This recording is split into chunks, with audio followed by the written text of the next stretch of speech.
great. We have some really wonderful elected officials here with us. I want to start the program with Assembly Member William Colton. He's from the 47th Assembly District in Brooklyn.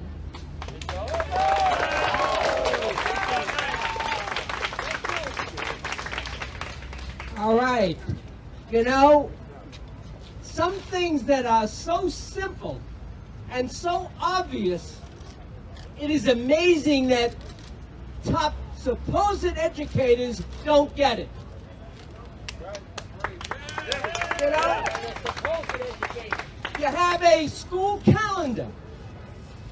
You have to implement it.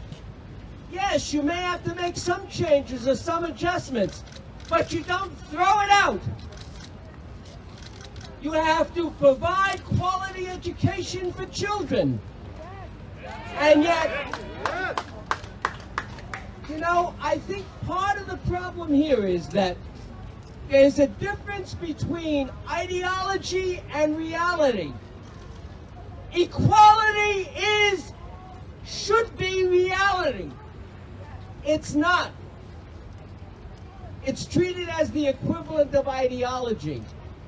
I was a teacher for 11 years in the New York City school system.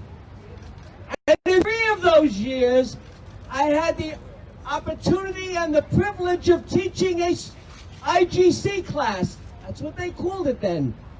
A gifted class. And I taught in Bedford-Stuyvesant. And all of my students were African American. And they were reading 3 and 4 years above grade level.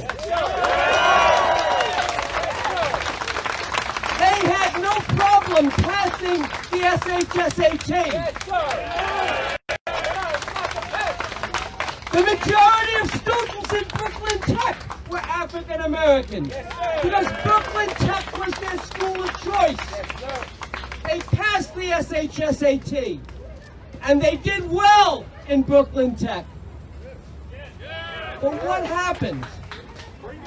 All of a sudden, they started eliminating all the gifted programs in those schools. They eliminated it in the school I taught in. Why?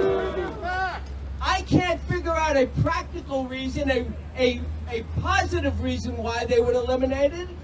It was helping children get educated and get quality education.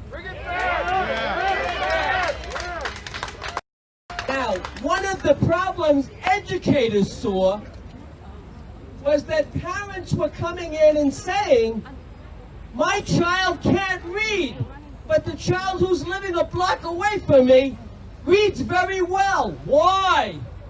Why can't my child read?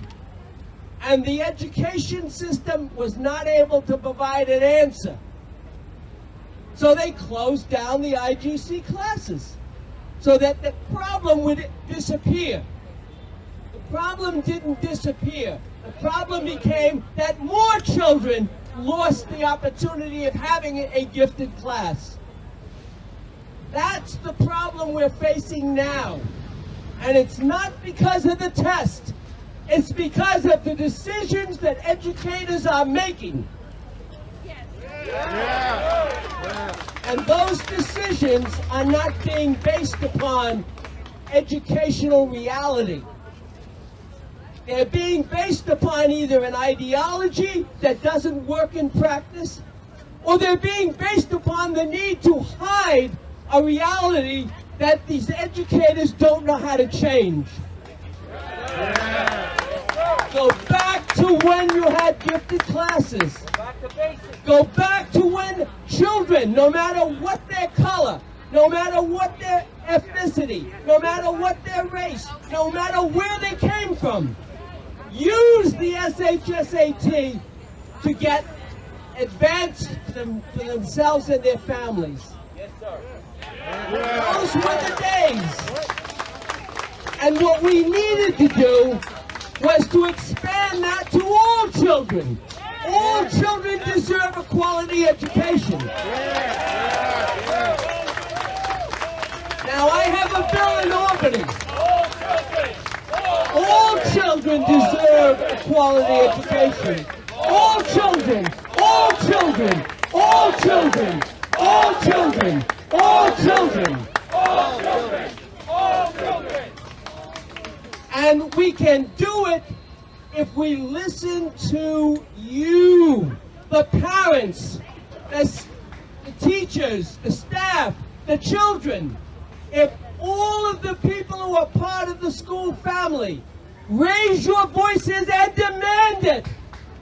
Demand all children deserve a quality education. And the SHSAT is not what's preventing that. It is not the problem. The problem is the fact that educators have got to start looking at how to improve the education of all children. And let's start doing that now. Thank you.